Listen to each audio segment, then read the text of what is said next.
Hello.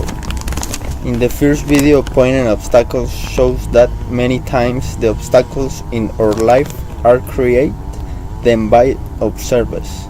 All time our main enemy is the fear to excel. We never strive to achieve things and achieve our objectives. We are all very conformist. I think that all we must change our attitude and mentality. The key to success is to never give up.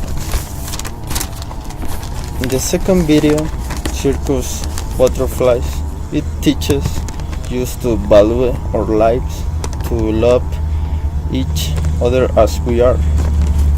Also in this video, we see that we can achieve all our goals.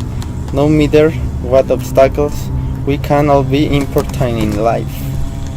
We are always complaining about everything while other person work to meet their goals.